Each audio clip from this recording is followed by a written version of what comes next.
Welcome back to our channel மாணவன் ஆசிரியர். இந்த இடம் நம்ம என்னோட பார்க்க போகிறோம்னு பார்த்தீங்கன்னா, தமிழ்நாட்டில் 12ஆம் வகுப்பு மாணவர்களுக்கான பொதுத் தேர்வு மார்ச் 2025 தேதி அறிவிப்பு, கல்வித்துறை உத்தரவு அப்படிங்கிற மாதிரி ஒரு அப்டேட் கிடச்சிருக்கு. ஸோ இதுக்கான ஒரு எக்ஸ்ப்ளனேஷனை இந்த வீடியோவில் பார்க்க போகிறோம். ஸோ அது பார்க்குறதுக்கு முன்னாடி மறக்காத மாணவன் ஆசிரியர் யூடியூப் சேனல் சப்ஸ்கிரைப் பண்ணிக்கோங்க. கீழே இருக்கக்கூடிய பெல்லைக்கான ப்ரெஸ் பண்ணி ஆன் வச்சுக்கோங்க. ஸோ தமிழகத்தில் வந்து பார்த்தீங்கன்னா 10th 11th 12th public examination March மந்தில் வந்து பார்த்தீங்கன்னா கண்டக்ட் பண்ணுவாங்க. ஸோ இப்போ வரைக்கும் டைம் டேபிளுக்கான அந்த டேட் வந்து பார்த்தீங்கன்னா ரிலீஸ் பண்ணல. அதே மாதிரி டைம் டேபிள் வந்து கொடுக்கல. ஆனால் மார்ச் மந்தில் தான் வந்து பார்த்தீங்கன்னா கிட்டத்தட்ட வந்து பார்த்தீங்கன்னா 10ஆம் தேதிக்கு மேலே அந்த எக்ஸாமினேஷன் வந்து கண்டக்ட் பண்ண போகிறதா சொல்லி டென்டென்டிவாக ஹையர் எஜுகேஷன் டிபார்ட்மெண்ட்டை வந்து பார்த்தீங்கன்னா பர்மிஷன் வாங்கியிருக்காங்க. அந்த பர்மிஷன் இப்போ வாங்கினதுக்கப்புறம் இப்போ 12ஆம் வகுப்பு மாணவர்கள் இந்த கல்வியாண்டில் எவ்வளோ பேர் வந்து பொது தேர்வு எழுத போகிறாங்க, 12th பொறுத்த வரைக்கும் கவர்மெண்ட்டு மெட்ரிகுலேஷனை எவ்வளோ பேர் எழுத போகிறாங்க அப்படின்னு சொல்லி ஒரு விவரத்தை வந்து பார்த்தீங்கன்னா இன்றைக்கி வந்து பார்த்திங்கன்னா தமிழக பள்ளி கல்வித்துறை ப்ரொசீடிங் மூலமாக டிஸ்ட்ரிக்ட் சிஓக்கு வந்து பார்த்தீங்கன்னா அனுப்பியிருக்காங்க. ஸோ அதன் அடிப்படையில் பள்ளி கல்வித்துறை மூலமாக தேர்வுகள் நடத்தக்கூடிய தேர்வுகள் துறை இயக்கம் ஒரு முக்கியமான அப்டேட் வந்து கொடுத்துருக்காங்க. ஸோ இப்போ வந்து பார்த்தீங்கன்னா நமக்கு தேர்வுகள் துறை இயக்குனர் திருமதி லதா அவர்கள் வந்து பார்த்தீங்கன்னா 38 மாவட்டத்தில் இருக்கக்கூடிய முதன்மை கல்வியாளர்கள் இன்க்ளூடிங் வந்து பார்த்தீங்கன்னா புதுச்சேரி.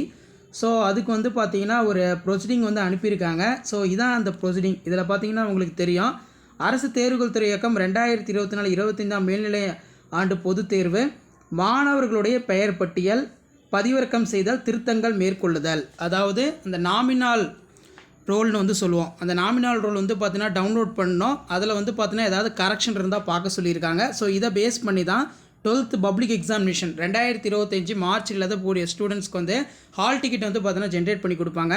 நடைபெற உள்ள 2024-25 மேல்நிலை 2ஆம் ஆண்டு தேர்விற்கான பள்ளி மாணவர்களுடைய பெயர் பட்டியல் மார்ச் ஏப்ரல் 2024 மேல்நிலை 1ஆம் ஆண்டு பொதுத் தேர்வு எழுதிய பள்ளி மாணவர்களுடைய பெயர் பட்டியல் நாமினல் ரோல் அடிப்படையாக கொண்டு தயாரிக்கப்பட்டுள்ளது. ஏற்கனவே இது குறித்து பின்வரும் அறிவுரைகள் அனைத்து முதன்மை கல்வியாளர்களுக்கு தங்களது ஆளுகைக்குட்பட்டுள்ள மேல்நிலைப்பள்ளி தலைமை ஆசிரியர்களுக்கு அனுப்பி வைத்திடுமாறு கேட்டுக்கொள்கிறோம் அப்படின்னு சொல்லியிருக்காங்க. ஸோ அந்த பொதுத் தேர்வு நடத்துறதுக்கான அந்த நாமினல் ரோல் பெயர் பட்டியலில் வந்து பார்த்தோன்னா கரெக்ஷன் பார்க்க சொல்லியிருக்காங்க. அனைத்து மேல்நிலைப்பள்ளி தலைமை ஆசிரியர்கள் 4/9/2024 பிற்பகல் முதல் www.dgdngov.in என்ற இணையதள முகவரிக்கு சென்று தங்கள் பள்ளிகளுக்கு அரசு தேர்வுகள் துறை இயக்கத்தால் வழங்கப்பட்டுள்ள யூசர் ஐடி பாஸ்வேர்டை பயன்படுத்தி மேல்நிலை 2ஆம் ஆண்டு பொதுத் தேர்வு எழுத உள்ள தங்களது பள்ளி மாணவர்களுடைய நிரந்தர பதிவன், பிறந்த தேதி, பாடத்தொகுதி, என்ன குரூப்பு, இது எல்லாத்தையும் வந்து பார்த்தீங்கன்னா செக் பண்ண சொல்லி இன்ஸ்ட்ரக்ஷன் வந்து பார்த்தீங்கன்னா கொடுத்துருக்காங்க. ஸோ இப்போ பொதுத் தேர்வு நடத்துறதுக்கு எல்லா ஏற்பாடுகளுமே வந்து பார்த்தீங்கன்னா தமிழக பள்ளி கல்வித்துறை வந்து பார்த்தீங்கன்னா செஞ்சிட்ருக்காங்க. ஸோ என்னென்ன கரெக்ஷன் எப்படி பார்க்கணும்னு சொல்லி ஒரு சில காமன் இன்ஸ்ட்ரக்ஷன் வந்து பார்த்தீங்கன்னா கொடுத்துருக்காங்க. ஸோ இதான் வந்து பார்த்தீங்கன்னா பப்ளிக் எக்ஸாமினேஷன் நடத்துறது ரிலேட்டடாக பள்ளி கல்வித்துறை, அதாவது தேர்வுகள் துறை இயக்கம் 38 மாவட்டங்களுக்கு ஒரு புது சர்க்குலர் கொடுத்துருக்காங்க. ஸோ விரைவில் வந்து பார்த்தீங்கன்னா பொதுத் தேர்வு தேதிகள் குறித்து அறிவிப்பு வெளியாகும். பொதுத் தேர்வுகள் எப்போது நடத்தப்படும், என்ன தேதி, தேர்வு கால அட்டவணை எல்லாமே வந்து பார்த்தீங்கன்னா ஒரு நவம்பர் மந்தில் வந்து பார்த்தீங்கன்னா அமைச்சர் வந்து வெளியிட போகிறதா சொல்லியிருக்காங்க. ஸோ இது அஃபிஷியலான நியூஸ் தான். விரைவில் வந்து பார்த்தீங்கன்னா பொதுத் தேர்வு தேதி அறிவிக்கப்படும் அப்படிங்கிற மாதிரி சொல்லியிருக்காங்க. நவம்பர் மாதத்தில் அறிவிக்கப்படும் அப்படிங்கிற மாதிரி சொல்லியிருக்காங்க.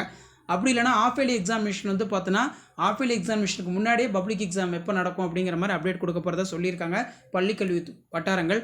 மறக்காத வீடியோ ஃப்ரெண்ட்ஸுக்கு ஷேர் பண்ணுங்கள். மாணவன் ஆசிரியர் யூடியூப் சேனல் சப்ஸ்கிரைப் பண்ணி வச்சுக்கோங்க. தேங்க்யூ.